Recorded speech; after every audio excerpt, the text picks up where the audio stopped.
네, 말씀을 1절부터 16절까지 교독하시도록 하겠습니다. 길르앗에 우거하는 자 중에 디셉 사람 엘리야가 아합에게 말하되 내가 섬기는 이스라엘 하나님 여호와께서 살아계심을 두고 맹세하노니 내 말이 없으면 수년 동안 비도 이슬도 있지 아니하리라 하니라.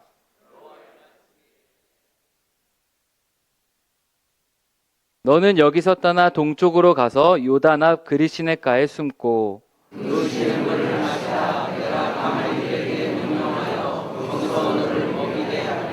그가 여호와의 말씀과 같이 하여 곧 가서 요단 앞 그리시네가에 머물매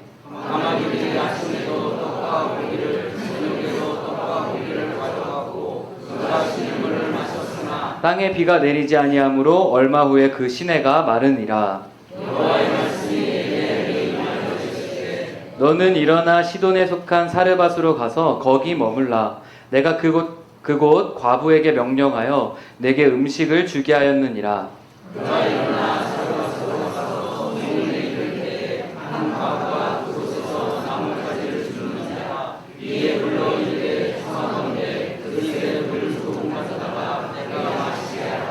그가 가지러 갈 때에 엘리야가 그를 불러 이르되 청하건대 내 손에 떡 한 조각을 내게로 가져오라.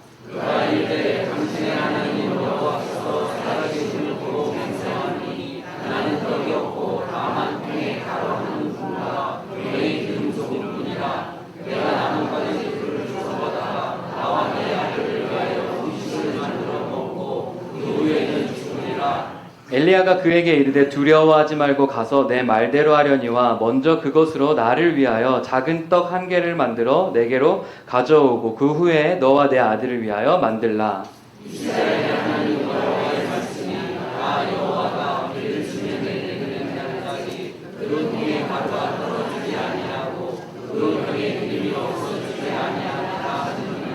그가 가서 엘리야의 말대로 하였더니 그와 엘리야와 그의 식구가 여러 날 먹었으나 여호와께서 엘리야를 통하여 하신 말씀같이 통의 가루가 떨어지지 아니하고 병의 기름이 없어지지 아니하리라. 아멘.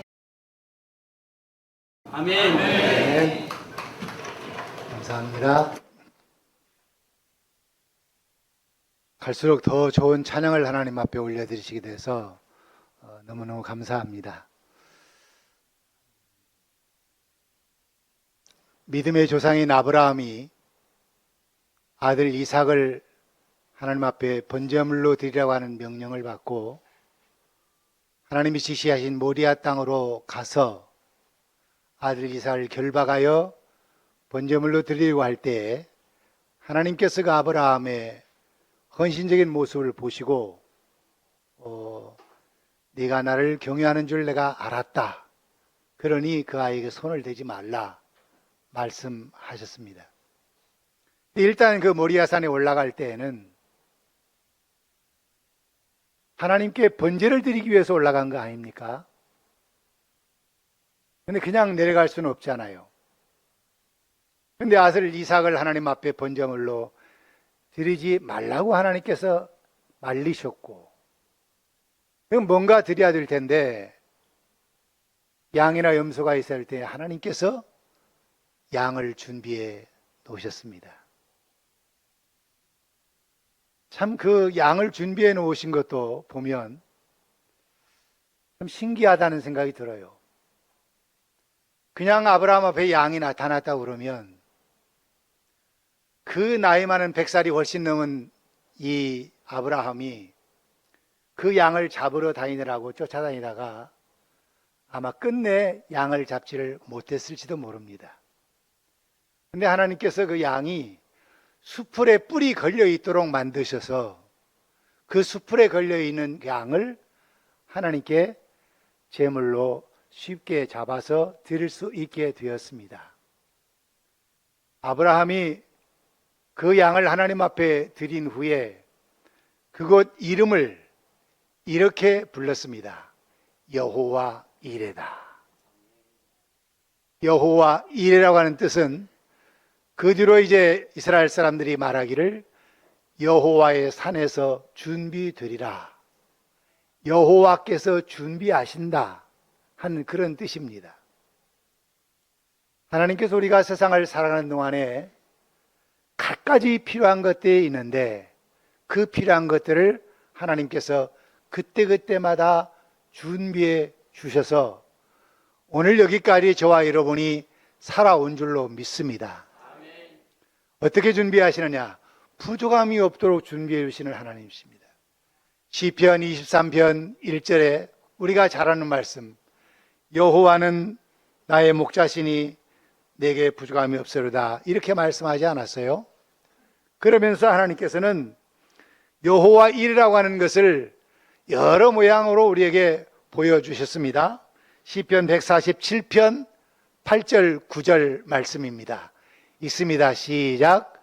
그가 구름으로 하늘을 덮으시며 땅을 위하여 비를 준비하시며 산에 풀이 자라게 하시며 들짐승과 우는 까마귀 새끼에게 먹을 것을 주시는도다.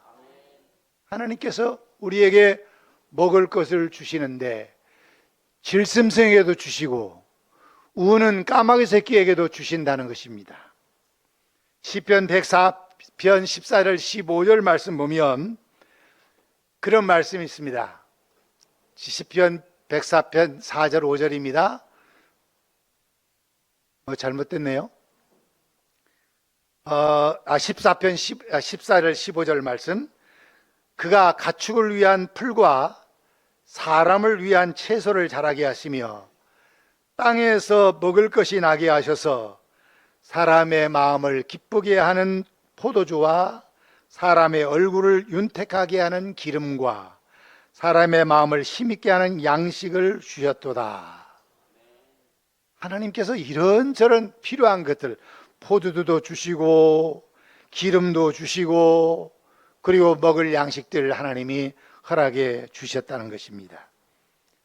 2024년 상반기에 하나님께서 우리에게 먹을 것을 그때그때마다 넉넉하게 허락해 주신 하나님이심을 믿고 우리 모두 감사합시다. 하나님께 감사합시다. 곡식을 주시되 또 하나님은 곡식이 자랄 수 있는 환경까지도 미리 예비하셔서 곡식을 주신다고 말씀하십니다. 시편 65편 8절 9절 보실까요? 자, 같이 읽습니다. 땅끝에 사는 자가 주의 종교를 두려워하나이다. 주께서 아침 드는 것과 저녁 드는 것을 즐거워하게 하시며 땅을 돌보사 물을 대어 심히 윤택하게 하시며 하나님의 강에 물이 가득하게 하시고 이같이 땅을 예비하신 후에 그들에게 곡식을 주시나이다. 곡식이 자랄 수 있는 환경을 하나님께서 다 조성해 주신다는 것이죠. 물이 넉넉하게 해서 그 곡식이 잘 자랄 수 있도록 그렇게 하나님이 만들어 주신다는 것입니다. 하나님께서 아합 왕이 이스라엘을 다스리고 있을 때 그때의 그 아합 왕이 하나님을 섬기는 마음들을 이스라엘 백성들에게서 빼내고 대신 바알과 아세라 신을 섬기도록 충동하고 강요하고 그랬습니다. 그럴 때 하나님께서 엘리야 선지자를 아합 왕에게 보냅니다. 너희들이 계속해서 이렇게 헛된 우상을 섬기게 되면 내가 앞으로 비를 내리지 않겠다, 이렇게 하나님이 말씀하신 것이지요.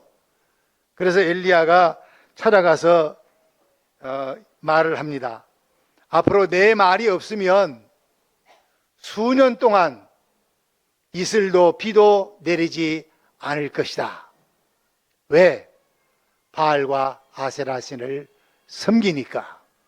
거기에 대한 징계를 그렇게 하시겠다는 것입니다. 그럴 때 하나님께서 이제 엘리야 선지자가 위기에 처한 걸 아셨어요. 아합 왕이 이 엘리야 선지자를 가만 놔두지 않겠다는 겁니다. 그리고 하나님을 섬기는 사람들을 다 없애겠다는 것입니다. 그래서 하나님은 엘리야 선지자를 그릿 시냇가로 피신하라고 말씀하십니다. 3절 4절 보겠습니다. 너는 여기서 떠나 동쪽으로 가서 요단 앞 그리 시내가에 숨고 그 시냇물을 마시라. 내가 까마귀들에게 명령하여 거기서 너를 먹이게 하리라. 그리 시내가에 가서 숨어라. 왜? 아합이 너를 죽이려고 하니까 거기 가서 숨어 있어라. 근데 사람이 숨어 있을 때 그 주변에 마을들이 있고 사람들이 있으면 뭐 십시일반으로 조금씩 먹는 걸 갖다가 엘리야에게 주어서 엘리야가 먹고 마실 수 있도록 할 수 있겠습니다만은, 그러나 그 그리 시내가의 근처에는 아무도 사람이 살지 않습니다. 그러면 엘리야가 뭘 먹고 살지요? 먹고 살 수 있는 게 없잖아요. 그래서 하나님께서 까마귀들에게 명령해서 너를 먹이게 할 것이다. 그러니 그리 시내가에 숨어라. 그리 시내가에 숨는 것을 걱정하지 말고 가거라. 이런 말씀이신 것입니다. 그래서 하나님께서 엘리야에게 먹을 것을 공급해 주시겠다는 것이죠. 시편 136편 25절에 보면 이런 말씀이 있습니다. 모든 육체에게 먹을 것을 주신 이에게 감사하라. 그 인자하심이 영원함이로다. 엘리야에게 먹을 것을 주시는 하나님, 앞으로 주시겠다고 말씀하신 하나님이 엘리야에게 먹을 것을 주실 것입니다. 어떻게 주시느냐? 필요한 것들을 공급하시는데 먼저 먹을 빵을 주시도록 주십니다. 빵만 먹어서 됩니까? 기력이 보충되려면 고기도 먹어야 되잖아요. 그리고 고기도 하나님이 주시겠다고 말씀하십니다. 그리고 또 빵과 고기만 먹으면 되겠습니까? 마실 물이 있어야 되잖아요. 음료수가 있어야 되는데 하나님은 그 그리 시내가의 시냇물을 마셔서 연명해 갈 수 있도록 그렇게 하나님이 허락해 주십니다. 그래서 까마귀들에게 명령해서 하나님이 그 엘리야에게 필요한 것을 공급해 주시는데 어떻게 공급하시느냐? 아침에는 떡과 고기를, 저녁에도 떡과 고기를 계속해서 매일매일 먹여주신 하나님이십니다. 그리 시내가에 있는 엘리야에게 당장 필요한 것은 옷도 아니고 돈도 아니고 명예도 아닙니다. 엘리야에게 당장 필요한 것은 먹을 것이죠. 음식입니다. 이 음식은 그의 생명을 유지하는 데 필요한, 절대적으로 필요한 양식입니다. 그런데 하나님께서 이런 필요한 것들을 엘리야에게 공급해 주시겠다고 말씀을 하셨어요. 그러면 어떻게 공급해 주시느냐? 우리에게 필요한 걸 하나님이 공급해 주실 때 언제, 어떻게, 어디서, 어떤 방법으로, 왜 그걸 주시는지 이게 분명해야 하나님 앞에 우리가 뭘 구할 때, 필요한 걸 구할 때에도 이러니까 주십시오 라고 말씀드릴 수 있는 것 아니겠습니까? 그냥 맹목적으로 나에게 이걸 주세요. 왜? 그냥 주세요. 이런 건 하나님 앞에 합당치 않습니다. 꼭 필요한 이유가 있어야 되고 그걸 주었을 때 어떻게 살겠느냐 하는 그런 것들, 삶의 방향이 결정되어 있어야 되는 거죠. 자, 하나님께서 엘리야에게 어디서 어떻게 주시겠다 이렇게 말씀하십니까? 바로 그리 시내가에, 아무도 없는 그곳에, 다른 사람이 먹을 것 공급해 줄 수 없는 그런 상황에서 하나님 공급해 주신데 어떤 방법으로? 까마귀들을 통해서 공급해 주시겠다는 것입니다. 까마귀들을 통해서. 참 신기하죠? 까마귀들이 아침에도 빵과 고기를 물어왔습니다. 지가 먹고 싶을 텐데 안 먹고 엘리야 앞에 와서 떨어뜨려 놓고 그리고 날아가는 거예요. 저녁에도 빵과 고기를 물어다가 엘리야 앞에 놔두고 날아갑니다. 그렇게 먹고 마세요. 짐승들이 어떻게 보면 어떤 인간보다도 더 지혜롭게 행동할 때도 있어요. 저의 시골 본가에서요, 고양이 한 마리를 키웠는데 어느 날 그 고양이가 어디서 가져왔는지 모르지만 굴비를 물어왔더랍니다. 굴비를 물다가 광에다 땅을 놔뒀더래요. 그런데 그 다음날 또 물어왔더래요. 그 다음날도 또 물어오고. 희한하죠? 그러면 그걸 먹어야 되잖아요. 고양이 앞에 생선이니까. 그런데 이게 안 먹고요. 그걸 놔두라는 거예요. 그러니까 이건 자기를 길러주고 있는 주인에게 먹으라고 하는 거나 마찬가지죠. 이처럼 짐승도 꽤 지혜롭게 행동할 때가 있어요. 그 주인이 자기를 돌봐주는 데 대한 고마움을 그렇게 이제 표시를 한 거죠. 어디가 솜씨 왔으니까 도둑고양이 이렇게 뭐 비난하고 그런 건 나중에 할 일이고요. 지금은 당장 물어다 줬으니 그놈이 참 고마운 놈 아니에요. 어디서 이놈이 은혜를 알고 물어왔구나 라고 생각을 해야 되니까. 그런데 성경에 보면 하나님께서 짐승들을 통해서, 생물들을 통해서 하나님이 이루시는 일을 이뤄나가는 장면들을 많이 봅니다. 자, 민수기 22장 28절 볼까요? 같이 읽습니다. 여호와께서 나귀 입을 여시니 발람에게 이르되 내가 당신에게 무엇을 하였기에 나를 이같이 3번을 때리느냐. 발람이 나귀를 타고 갑니다. 이스라엘을 저주하기 위해서 가는 거예요.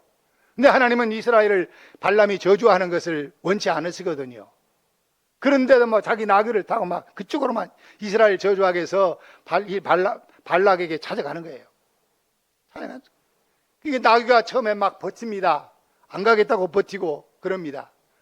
그러다 나중에는 그냥 자꾸 그래도 자기를 때리니까 그 매를 맞으면서 담에다가 긁은 것 같습니다. 주인을. 발람이 이제 상처가 났겠지요. 또 때립니다. 그랬더니 나귀가 하는 말이 내가 당신에게 무엇을 냈길래 나를 이처럼 3번이나 때립니까? 이것도 우리가 이해가 안 될 일이죠. 그런데 하나님이 하시고 하시면 이 나귀도 말을 할 수 있단 말이죠. 사람이 알아들을수록 말을 하는. 그래서 발람의 그 잘못된 걸 나귀를 통해서 하나님이 꾸짖으셨어요. 그런가 하면 예수님께서는 닭을 통해서 베드로의 잘못을 깨닫게 하셨죠. 예수님을 3번이나 모른다고 부인하고 났을 때 베드로가 닭의 울음소리를 듣고 회개를 합니다. 자, 마가복음 14장 71절 72절입니다. 자, 읽습니다. 그러나 베드로가 저주하며 맹세하되 나는 너희가 말하는 이 사람을 알지 못하노라 하니 닭이 곧 2번째 울더라. 이에 베드로가 예수께서 자기에게 하신 말씀 곧 닭이 2번 울기 전에 네가 3번 나를 부인하리라 하심이 기억되어 그 일을 생각하고 울었더라. 닭의 울음소리를 듣고 베드로가 회개했다는 것이에요. 만약에 그때 닭이 울지 않았더라면 베드로는 아마도 자기가 잘못한 것을 깨닫지 못하고 오랜 시간이 흘러갔을지 모르죠. 그런데 그 전날 밤에 예수님께서 베드로야, 네가 나를 절대로 버리지 않겠다고, 나를 떠나가지 않겠다고, 너는 오늘 밤에 닭이 2번 울기 전에 네가 나를 모른다고 3번 부인할 것이다. 그 말씀이 닭이 울 때에 생각났던 거예요. 꼭 타이밍도 정확하게 베드로가 3번 딱 부인하고 났을 때 닭이 꼬껴하고 웁니다. 새벽 닭이. 그 닭의 울음소리를 듣고 베드로가 깨달았어요. 예수님은 이렇게 짐승을 통해서 사람을 변화시키기도 하시는 그런 하나님이십니다. 그런가 하면 또 요나가 하나님의 명령을 불복종하고 니느웨로 가라는 하나님의 명령에 불복종해서 다시스로 갈 때 그때 배를 타고 가다가 풍랑을 만나서 바다에 던져집니다. 그때 바다에 던져질 때 그 바다에 요나가 던져져서 고기밥이 되어야 될 텐데 이건 고기밥이 아니라 하나님께서 미리 준비해 두신 큰 물고기가 대기하고 있다가 요나를 덥석 삼켜서 그 요나를 니느웨에 가까운 곳에 바닷가에서 토해내고 맙니다. 그리고 요나가 죽지 않았어요. 물고기 속에 사흘 있었지만 살아났다는 것입니다. 이처럼 하나님께서는 커다란 물고기를 통해서도 이런 일을 하시는 하나님이시라는 것을 우리가 알 수가 있습니다. 하나님은 모든 생물들을 당신이 창조하셨기 때문에 당신이 원하시는 대로 다 주관을 하세요. 마태복음 17장 27절 말씀에 보면 이런 말씀이 있죠. 우리 같이 한번 읽을까요? 그러나 우리가 그들이 실족하지 않게 하기 위하여 네가 바다에 가서 낚시를 던져 먼저 오르는 고기를 가져 입을 열면 돈 한 세겔을 얻을 것이니 가져다가 나와 너를 위하여 주라 하시니라. 이건 무슨 말씀이냐면 성전세를 내는 문제 때문에 예수님을 비난을 했습니다. 누가? 유대인들이. 그러니까 예수님께서 베드로에게 말씀하세요. 성전세 너를 위해서 나를 위해서 성전세를 내라. 내는데 지금 돈이 없지. 그 돈을 어디서 구해오느냐? 갈릴리 바다로 가라. 가서 낚시를 던져라. 낚시 던지면 그때 낚시에 걸려오는 물려나오는 고기, 맨 첫 번째 고기의 입을 열면 그 고기 입 속에 동전 한 입이 들어있을 것이다. 그게 한 세겔입니다. 성전세는 원래 남자 한 명당 반 세겔씩 내게 되어 있습니다. 그러니까 이 한 세겔을 가지고 와서 너를 위해서 반 세겔을 내고 나를 위해서 반 세겔을 내라. 이렇게 예수님이 말씀하신 것이에요. 너무 신기하죠? 저는 그 말씀을 읽을 때마다, 이 말씀을 읽을 때마다 너무너무 신기해요. 어떻게 예수님께서 그 갈릴리 바다 속에 있는 수많은 고기들을 다 알고 계셨을까? 아니, 모든 고기가 다 동전을 물고 있는 게 아니잖아요. 갈릴리 바다 속에 있는 물고기가 다 동전을 물고 있었을 게 아닐 것입니다. 그런데 동전을 물고 있는 그 물고기가 베드로의 낚시에 걸려 나오게 하신 것이에요. 그런데 그 물고기도 아니 몇 차례 계속해서 올려보고 입 열어보니까 동전 없다. 또 잡아서 입 열어보니까 동전이 없고 그래서 또 하고 이럴 수 있는데 맨 먼저 걸려 나오는 고기의 입을 열면 거기에 동전이 들어있을 것이다. 이건 무슨 말씀입니까? 다른 고기들이 베드로가 낚시를 바다에 던졌을 때 다 왕 몰려올 때 예수님께서 일어섰을 것 같아요. 너는 안 돼. 저리 가. 너도 아니야. 너는 저리 가라고. 동전 물고 있는 고기가 그 베드로의 낚시를 물을 때까지 예수님 계속 조정을 하신 거 아니겠어요? 예수님은 이처럼 수많은 물고기들의 생태까지도 다 알고 계시고 그 뱃속에 뭐가 있는지까지도 다 알고 계시는 그런 예수님이십니다. 바로 이런 것들을 볼 때에 하나님께서 까마귀들을 통해서 베드로의 이 엘리야에게 아침에는 떡과 고기를 저녁에도 떡과 고기를 계속해서 구식적으로 허락하신 것이 얼마나 감사합니까? 그것도 한두 번만 갖다 준 게 아니고 매일매일 아침과 저녁으로 갖다 주도록 하나님이 하셨어요. 까마귀들이 하나님의 명령에 철저하게 복종을 한 거죠. 매일매일 베푸신 하나님의 은혜, 우리가 잊어서는 안 될 것입니다. 우리는 똑같은 일이 반복이 되어지고 똑같은 은혜가 주어지면 나중에 그 은혜를 과소평가해 버려요. 뭐 그러려니 하고 생각하는 거죠.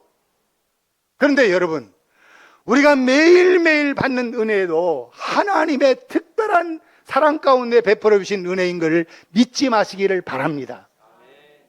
햇볕이 매일매일 비친다고 해서 그 햇볕에 대한 고마움을 잊어버려서는 안 될 것이에요. 장마철이 돼서 비가 매일 내린다? 그거 지겹게 생각하지 마시라고 지난번에 말씀드렸죠. 감사한 일이에요. 비 안 내려보세요. 얼마나 덥겠어요. 어제 그래도 비가 많이 내려서 오늘 아침에는 상당히 선선하지 않았습니까? 얼마나 감사해요. 이것도 하나님이 다 하시는 일이야. 그래서 일상적으로 하나님이 베푸시는 은혜에 대해서 고마운 마음을 항상 가지고 살아가는 여러분 모두가 되시기를 바랍니다. 이렇게 까마귀를 통해서 먹이신 하나님이 엘리야에게 이제는 다른 곳으로 가라고 말씀하십니다. 왜요? 시냇물이 말랐어요. 계속해서 까마귀가 빵과 고기를 물어다 준다고 칩시다. 그런데 빵과 고기는 있는데 물이 없으면 안 되잖아요. 시냇물이 말라버렸어요. 하나님은 그걸 아시고 엘리야에게 너는 여기를 떠나서 저 사르밧으로 가라. 이렇게 말씀하셨습니다. 8절 9절입니다. 시작. 말씀이 엘리야에게 임하여 이르시되 너는 일어나 시돈에 속한 사르밧으로 가서 거기 머물라. 내가 곧 과부에게 명령하여 내게 음식을 주게 하였느니라. 자, 시냇물이 다 말라서 마실 물이 없으니까 마실 물이 있는 곳으로 보내신다. 그런데 그곳이 어디냐? 하나님이 장소까지 지정하셨어요. 하나님 은혜 베푸실 그 장소까지도 하나님 다 정해놓으신 것입니다. 사르밧으로 가라고 말씀하셨어요. 이 사르밧으로 가서 거기 가면 과부가 있을 텐데 그 과부를 만나라는 겁니다. 과부가 너에게 음식을 주게 했다, 이렇게 말씀하잖아요. 예, 과부에게 하나님 명령하셨다는 거예요. 너에게 음식을 주도록. 자, 하나님이 왜 다른 데로 안 보내시고 사르밧으로 보내셨을까요? 또 사르밧에도 다른 사람의 집이 다른 사람이 아닌 이 과부에게 하나님 보내셨을까요? 그것은 하나님께서 엘리야에게 특별히 베푸시고자 하는 은혜와 이 과부에게 베푸시고자 하는 은혜가 있었기 때문입니다. 먼저 사르밧으로 가라고 하신 이유는 그곳이 안전한 곳이기 때문이었습니다. 이스라엘 땅이 아니에요. 시돈 땅에 있는 사르밧이라고 그러죠. 시돈 땅은 이방 땅입니다. 그렇기 때문에 아합 왕이 그 이방 땅까지 어떻게 찾아와서 해칠 수는 없는 겁니다. 그래서 이 엘리야가 안전하게 도피할 수 있는 곳 사르밧으로 가라, 이렇게 말씀하신 것이죠. 엘리야의 생명을 보존시키기 위한 하나님의 계획입니다. 하나님은 하나님이 계획하고 맡겨놓으신 일을 잘 감당할 수 있도록 하나님이 다 도와주시는 하나님이세요. 그 일만 내가 잘 감당하겠다는 마음만 먹으면 하나님께서 거기에 필요한 것들을 다 공급하시고 도와주시는 하나님이십니다. 아프리카의 유명한 탐험가요 선교사인 리빙스턴이 이런 말을 했습니다. 사람은 자기의 사명을 다 마치는 날까지는 죽지 않는다. 그래서 엘리야가 하나님으로부터 받은 사명을 다 감당할 수 있도록 하기까지는 엘리야를 죽지 않게 하나님 만드셨어요. 물론 엘리야가 나중에 승천했습니다만은 엘리야를 그만큼 하나님이 보호해 주셨다는 것입니다. 사랑하는 여러분, 두 번째 사르밧으로 보내신 이유는 이 사르밧의 과부가 하나님께 대한 믿음을 가질 것을 하나님이 아시고 그 과부의 가정이 하나님의 은혜 가운데 어려움을 이겨내는 기회를 주신 것이라고 봅니다. 엘리야가 사르밧으로 갔습니다. 가서 도대체 과부에게 말씀하시다는데 누굴까 하고 지나가는데 어떤 한 과부가 나뭇가지를 줍습니다. 그래서 그 과부에게 말했습니다. 나에게 물 좀 주시오. 그랬더니 예, 알겠습니다. 물을 좀 갖다 드리지요. 그래서 물을 가지러 가는데 아니, 물을 가져오면서 또 나에게 빵도 좀 하나 갖다 주시오. 그랬습니다. 그랬더니 이 여인이 하는 말이 나에게는 당신에게 갖다 줄 만한 빵이 없습니다. 우리 집에는 밀가루 조금하고 기름 조금밖에 없는데 그걸 가지고 빵을 만들어서 먹고 죽으려고 지금 나뭇가지를 땔감으로 지금 죽고 있는 중인데요. 그러는 겁니다. 그랬더니 엘리야 선자가 하는 말이 그러지 말고 그 남아있는 밀가루를 가지고 나를 위해서 조그마한 빵을 하나 먼저 만들어서 나에게 가져오고 그리고 나머지로 이제 아들과 당신이 먹을 수 있도록 해라. 이렇게 말했습니다. 그러면 하나님께서 그렇게 순종하게 된다면 너의 가정에 밀가루통에 밀가루가 떨어지지 아니하고 기름병에 기름이 떨어지지 않게 해주실 것이다. 하나님이 말씀하셨다. 이렇게 이 여인에게 말했죠. 그렇습니다. 이 여인의 가정이 앞으로 가뭄이 들면 정말 어렵게 살게 될 텐데 지금 이 여인이 지금 정말 어려운 상황이잖아요. 밀가루 조금, 기름 조금, 그래서 마지막 빵 하나 만들어서 먹고 죽으려고 하는 그런 삶이니까 앞으로 살아갈 길이 막막하잖아요. 그런데 하나님은 그 여인을 살게 하시고 그 아들을 살게 하시기 위해서 엘리야를 그 가정으로 보내시기 위해서 사르밧으로 보내신 것입니다. 하나님은 우리가 미처 생각하지 못한 것까지 다 알고 계시고 앞으로 이루어질 일들을 다 계획하고 계시는 하나님이십니다. 그러므로 내일 일을 위하여 염려하지 말아라. 내일 일은 내일 염려할 것이요 한날 괴로움은 그날의 족하니라. 너희는 무엇을 먹을까, 무엇을 마실까, 무엇을 입을까 염려하지 말아라. 이것은 다 이방인들이 구하는 것이라. 너희는 먼저 그의 나라와 그의 의를 구하라. 그래야만 이 모든 것을 너희에게 더하시리라. 하나님의 나라와 하나님의 의를 위해 살아가면, 하나님이 기뻐하시는 삶을 살아가면, 하나님이 말씀하시는 말씀에 순종해 살아가게 되면 하나님은 책임져 주시겠다는 그런 말씀이십니다. 우리 하나님 의지하고 나아갈 수 있기를 바랍니다.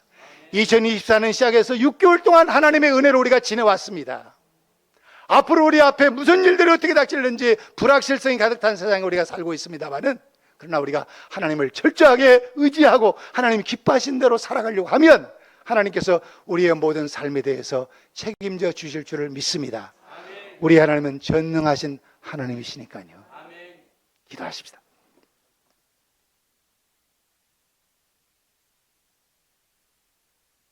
참 좋으신 우리 아버지 하나님,